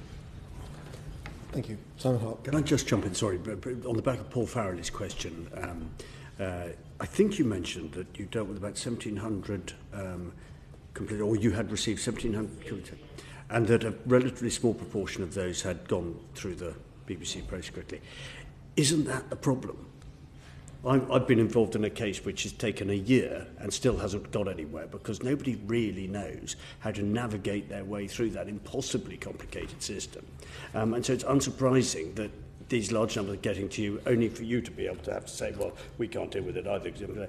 That is the problem, surely. Well, we'd welcome your views, because one of the areas we will be looking at is that the BBC has got an effective complaints process protecting the BBC in place, and I think if there are concerns and. Well, sorry to interrupt you, but do you have a role in saying to them, look, this is ludicrous? There are a lot of people, a lot of members of the public who are trying to make legitimate complaints or observations, and they can't.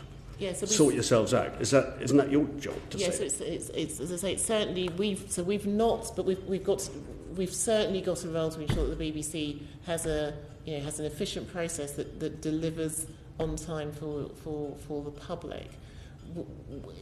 What we will need to do is we'll need to understand if there are. So far, we haven't seen this as a big concern outside these bigger issues around the transparency of the process. If, Mr. Hart, your concern is actually the process is just too slow in delivering, we will take that and it's something we can pick up in our next report. That's helpful. Just while I've got the moment earlier on as well, when we talk about online material, you were explaining how your understanding of the problem was a sort of an ongoing project. Have you put a timescale on that? Because I think Giles Watling's comment was we're always going to be behind because the technological change of the last 10 years is going to be just the same in the next 10 years. And so at what stage do do you think you could tell us that you will be up to date and therefore able to take the action that seems to be your ambition? Have you got is there a date in the diary when you think, yeah, we'll be in that position? I mean, I guess what I have in my head that certainly over the next year, particularly the particular area where I think we have got a gap at the moment is on the data analytics side. And we've got some outside help to work through exactly what our gaps are and who we need to recruit. And I would hope over the next 12 months, at the next annual session, I'd be able to report back that I feel more satisfied in that area. Thank you. Can I just pick up on one of the two of those points on the BBC? So with regards to complaints, I mean, are you satisfied that the BBC board is acting as an effective first stop regulator, which is what they were supposed to be? I would say that on the area that we have had the biggest concern about the board has been in the area of competition. So this is particularly where the BBC wants to make a change in a service or, say, the iPlayer that has got potential consequences for its domestic competitors, ITV, Channel 4. We have found instances where the BBC is not sufficiently open enough about its intent and bringing in the stakeholders so that they can understand what this means for their businesses and their programmes and their audiences. And that so far has been the area that we've felt that, I mean, Terry will say more, we felt the board hasn't been strong enough. No, it's obviously it's the board of the BBC is a new board, just as Ofcom's responsibility for the BBC is a new thing, and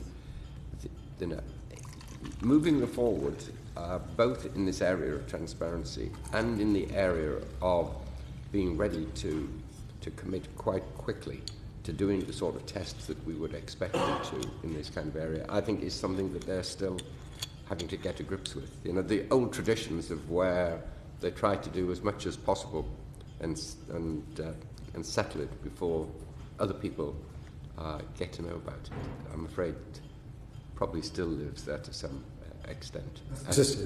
It's both with regard to data, as Sharon said earlier, and we have this case with regard to doing public interest tests. I mean, but I'm reasonably confident that that once we have raised these issues, and press back on them, that they will have to make progress, because we will be sitting there and watching them and raising them. Is your concern that the independent members of the board are behaving more like the independent members of the board of a PLC rather than what should be effectively a sort of a first stage internal regulator?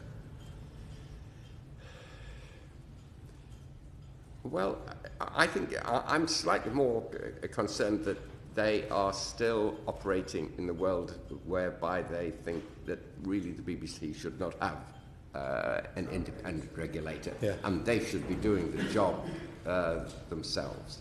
And that's all part of the, I think, of the learning experience. And we don't want to be, to go overboard on it at this stage, because our relationship with the BBC is very good, and we are getting, we're having a lot of very good exchanges. But there is, for some time, I expect that there will be this process of trying to nudge forward and reminding them that in a lot of these cases, it is better that we should have the more that we have the information, the less that we are going to be trying to second guess what it is that they are up to, and the more they do the thing in a formal way and carry out these kinds of exercises and let us know about them, then the more that that everyone will have their say, really, and it will move forward at greater speed. Has the board been able to demonstrate to you areas where they've effectively challenged the policies of the executive directors? I haven't seen, we don't have that insight at this stage. I mean, it's an interesting question that you raise about, and maybe this at some point should be a theme, one of the themes that we look at, but it isn't something that we have been concerned about yet. Will that apply on all issues, from competition through to complaints handling? Yes. Well, in a sense, what you raised, built in here is a very good question now that the BBC has a board for the first time, how is that board functioning? Is it doing the job that we would expect of it? Or indeed, what is it doing? Yes. Beyond what the executive board of the BBC is doing? Yes, exactly. And that doesn't appear to be clear at all, from what you said to us today. No, I mean, I don't know that I have sufficient information to be able to go that far, but... you're the chairman of Ofcom, so if you haven't got the information, then I don't know who else has got it. No, exactly. It is... yeah, but we will keep pressing. Okay. Well, I'm sure we will pick this up with the BBC as well. Indeed. Next time we see them. Just also sort of related to the BBC as well, and it also relates, I suppose, to the competition issue you brought up on iPlayer. There seems to be increasing discussion between the PSBs about creating a common platform for distributing and selling programmes to UK customers. Sharon, you touched a little bit about this in your speech to the Royal Television Society, that you thought maybe the decisions previously made about Project Kangaroo had been a mistake. Do you support the principle of a converged platform for selling content to UK customers? Yes, in a nutshell. I think we look back on Kangaroo, like it's always easy to have the benefit of hindsight as a lost opportunity. And I think, coming back to the BBC, I think a way to square the circle of be in a position where they can compete effectively with the new global players, but doing that in a way that doesn't do damage to their domestic competitors would be a common platform. So whether that's building on the brick box in the US, and obviously Cameron McCall's already talked about her plans on ITV, we would be very supportive. I'm not sure the signs are terribly good just at the moment. Sorry? I'm not sure the signs are terribly good just at the moment. We'll be successful in creating this UK brick box.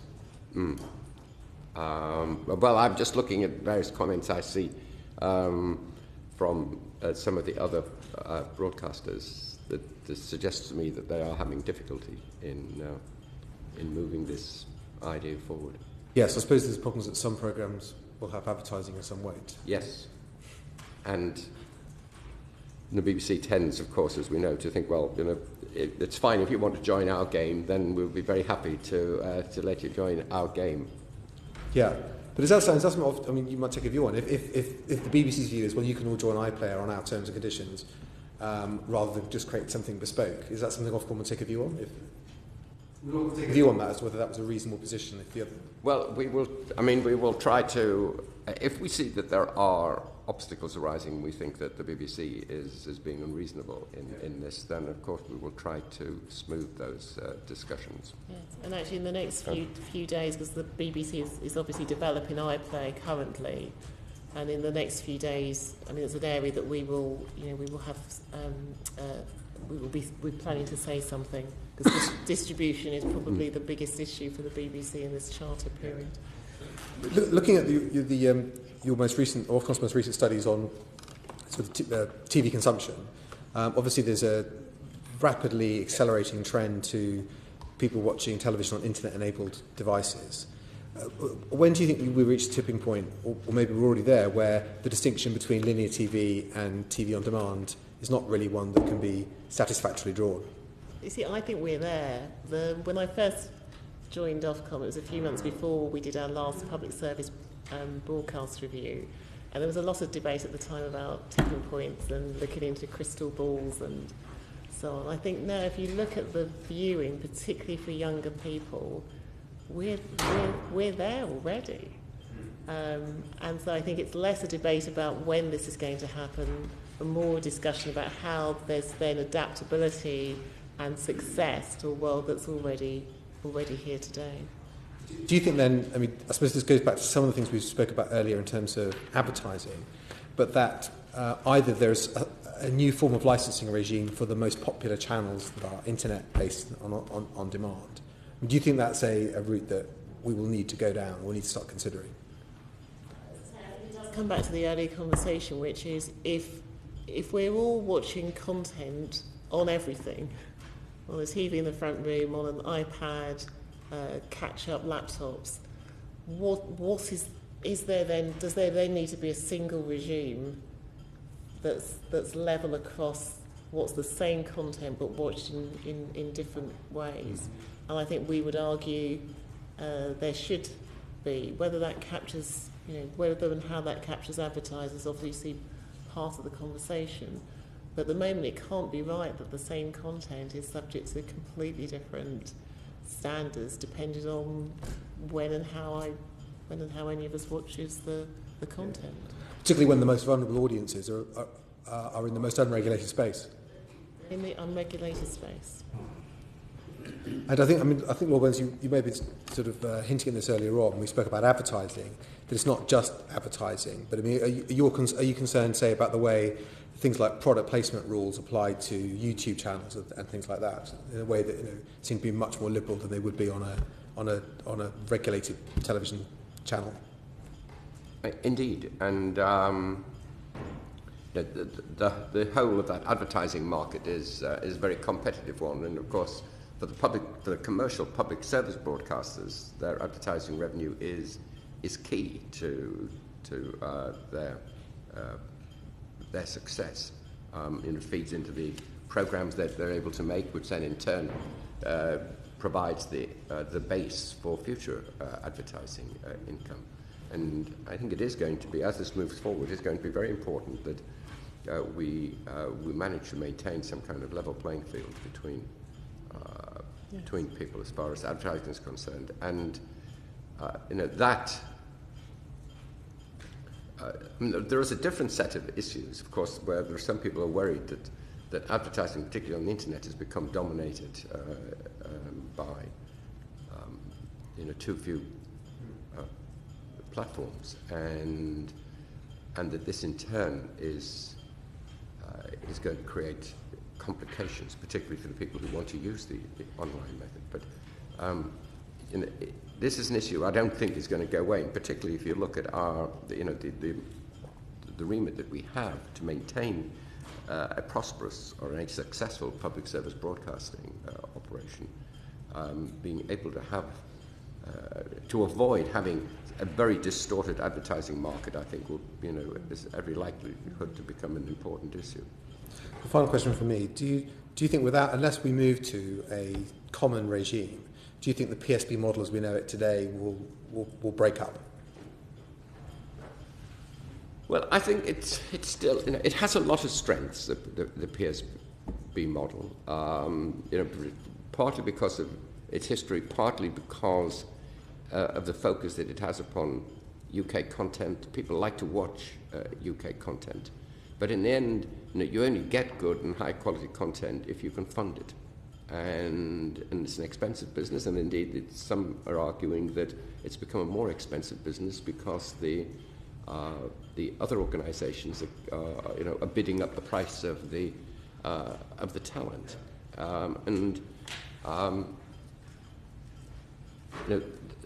it all works on the basis that people have their income that generates the programs that people want to watch, which then generates the eyeballs from which you continue to receive the income. So I'm not too worried at this point, because when I look at the numbers, and I do it on a regular basis, the PSBs continue to do pretty well as far as particularly peak time viewing is concerned.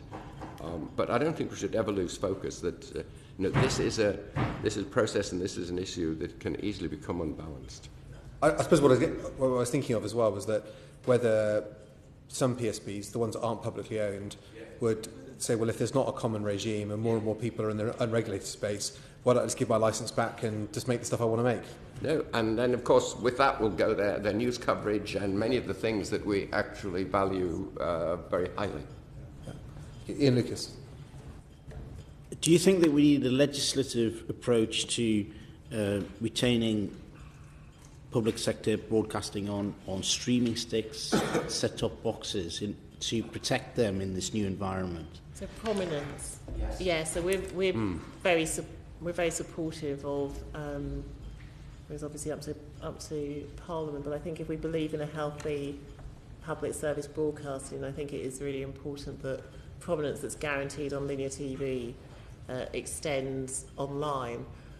there are... Where's the resistance to that coming from? I mean, It's just, I think the question is legislation. So the Digital Economy Act last year, obviously, we're now doing a review, and as I say, I'm hoping that the first part of next year, for our part, we can at least set out for Parliament how one can make this work, given the technology is changing constantly, and how this works in a sort of voice recognition world. There obviously is pushback from the platforms because they want to control this themselves, and in terms of the material. value public sector broadcasting, we have to take steps. I think, to be frank, it's legislation that now needs to take forward, but we hope to help to at least inform how that might be done. I value public sector broadcasting. I'm interested in free TV licences for the over 75s. And Lord Burns, I just want your sage advice as a former... I'm just looking at what your title was.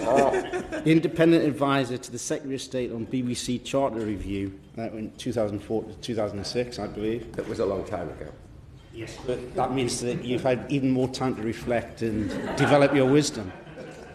So, last week I can only respond to this as an individual, because this is not an issue for us. I mean, I think I said to this committee before, I thought it was a very bad piece of public policy which ended up with the BBC having this responsibility. I think they're not in a very strong position to be able to make sensible decisions on this, and they're going to find it very hard. Going to find it very hard. I mean, I spent 20 years of my life in the Treasury doing budgets. I think I sat through 20 budget, or more than 20 budget rounds. And this kind of decision is extraordinarily difficult. How you get the balance between the different types of people that are affected, how it is that you take out those people who are really vulnerable, and how it is that you deal with them. This is a complicated business that I fear tears will be shed. So you don't think that Ofcom really is playing a role in this? They have a role. No.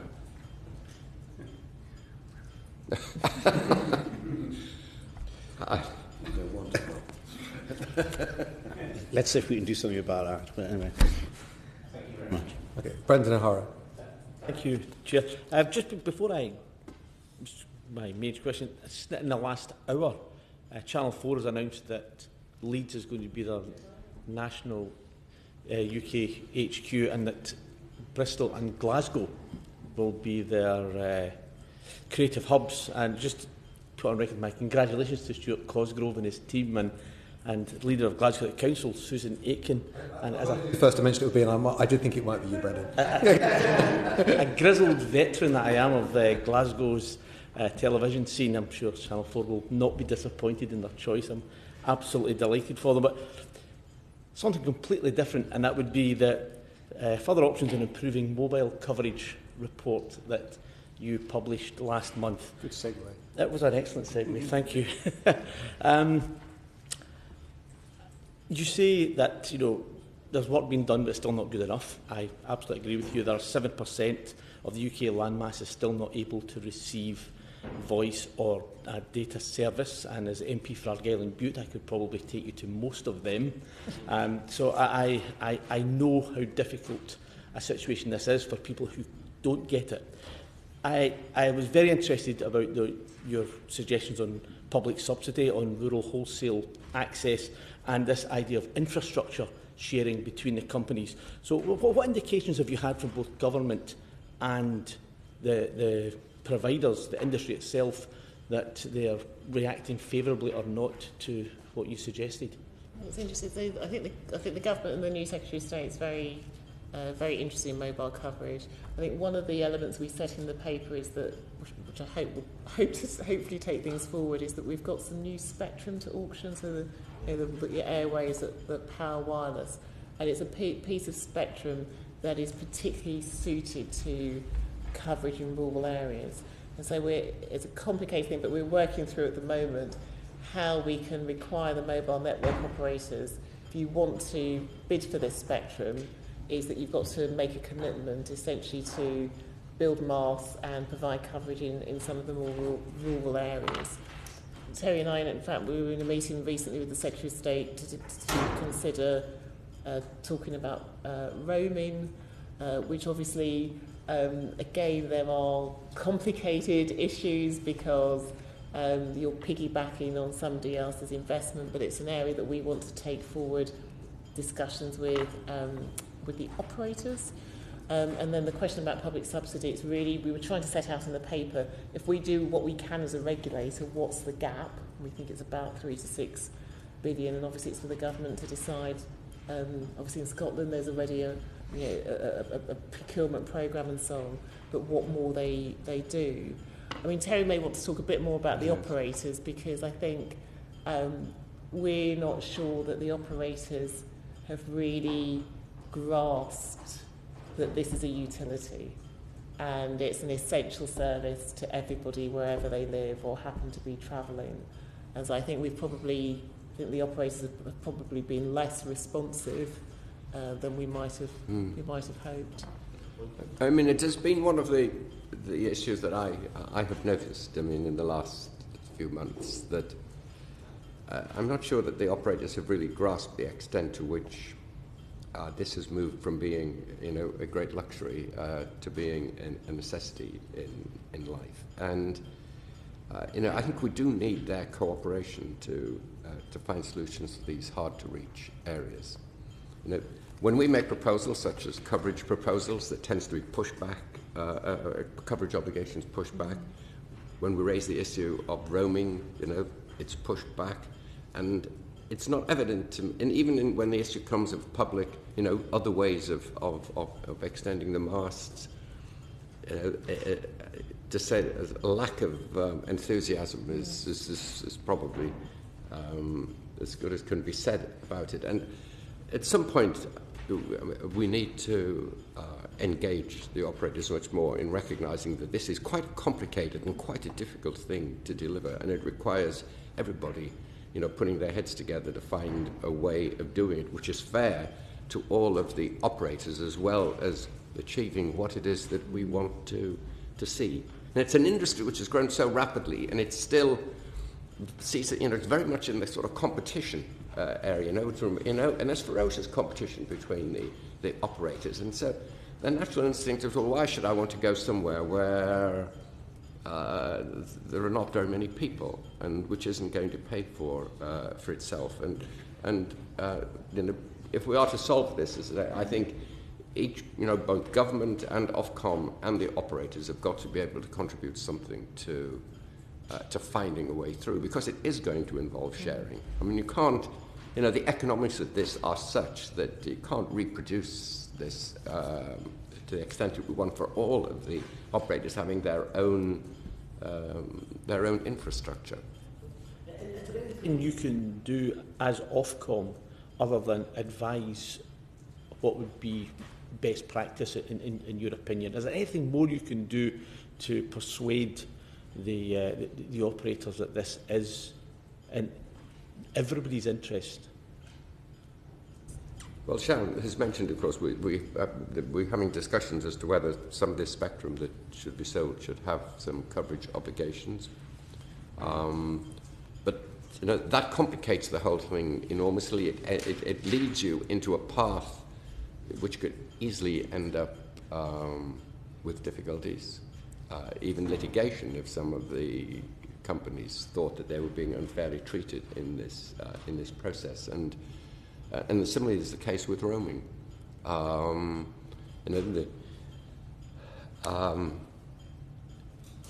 The government are very conscious of this. I mean, I have no doubt at all of the Secretary of State's desire to increase coverage, and made that very clear to us. I mean, the job now is to find the way through it, and I think one of the outstanding questions is how far we can persuade the mobile operators to come together with these bodies in order to really find a way forward. And one that's equitable to people. I mean, those who build the infrastructure have got to be properly rewarded for it. and it needs to be built in the most efficient fashion. But, I mean, we have no doubt that it is necessary. I know it's early days, it's only been September it was published, but have you had dialogue with the mobile companies or with the providers since September? And is there an understanding, do you, without giving anything away confidentially, is there an understanding, do you feel, on their part of how important this is? We sort of constantly in dialogue with the mobile operators and the other companies we regulate. I think, as Terry says, I think what hasn't yet shifted, and this maybe is true on the telecom side in terms of broadband, is just what an urgent necessity this is. I think when you're talking to an operator, they are very much thinking, how is this investment going to cover my costs, rather than part of my contribution or the brand value is culturally. Actually, we've got to a state as an economy, as a country, where there needs to be universal access. I am reasonably optimistic. I think the auction could have this new spectrum could have a potentially quite a material impact. And I think on the back of that, I want us to try and now, particularly with the Secretary of State being very supportive of starting to really start to drill down to some more focused discussions. But if the question is, are the mobile operators now desirous of increasing coverage in rural areas where they can't see a huge profit to be made? Unfortunately, not yet. Thank you. Thank you. Thank you. Yes, very quickly, but it's a hugely profitable industry. Why can't we just make them do it? I mean, I think the Secretary of State said last week we should start the rollout in the areas that are not currently covered. I think he suggested that. I may have heard him. But should we just say, if you guys want to make this money, get out there and do it? We have a version of that, which is, if you want to own this spectrum, you've got to now build your masts in areas of the countries that aren't covered. Because, as Terry says, it's a competitive market. We've got 4 operators. We worked very hard recently to ensure we had 4 operators when there were plans to move down to 3. It means that just in terms of what we can do as a regulator, we can't, in the way in which we've got quite strong powers of BT, because in a number of areas they are essentially still a monopoly. Because the mobile operators, they're basically operating in a competitive environment. Your powers are, your powers to direct aren't there. But I think that we've got to find some other routes. Into this with government. And it has to be said, of course, that many of these powers are excluded from some of the European agreements, and even roaming. You cannot. It's difficult to impose roaming after the licenses have been issued. It's only with respect to new licenses that you can put roaming obligations on, and this is why. Some kind of cooperative approach seems to me to be a very necessary part of this. If we're going to rely on the legal system, and force, that could run into quite a lot of difficulties. It's a balance of carrot and stick, isn't it? But I'm still quite sympathetic to Clive's view, because it already happens in the housing market. If you, in my part of the world, you have the affordable housing subsidy. If you want to build there as a developer, you have to make a contribution. If not, you don't get planning. End of story. That is it. And we're dancing around the issue here a bit. I quite understand your desire for a bit of collaboration and cooperation. But in the end, what's changed the culture in Wales is the fact that actually the planning system came into play, and you cannot do it in the way that you want to. You have to make a contribution and the developers whinge like hell, but they do it. I mean, the planning system is key here. So if you talk to the operators, that's right. Planning's probably top of their list. So obviously it's not our. In which case it might as well stay there, and we use it use the problems productively. Ian. Just an observation that I would make, and I've made this before. I was the business minister and worked with the Automotive Council before 2010, which is a very competitive industry, but the Automotive Council works within itself to create the best environment, co-chaired by the minister. And I've suggested before that we should have a communications council in a similar way, because I agree with you that this is an industry we've had evidence relentlessly over years, which is incredibly competitive, and there does need to be the element of cooperation. Why hasn't that been effectively taken forward? So as I say, we have on a number of occasions aimed to bring the operators around the table on these issues, and I think we have not yet observed enough of a cultural shift to make those conversations productive. I also think, again, the committee will know, over the last 2 to 3 years we've had a situation where there's been a proposed merger between two of the operators, and I think that has really dominated the market in the last few years. I think now is the time really to try to get some material progress. It's the job for the new Secretary of State.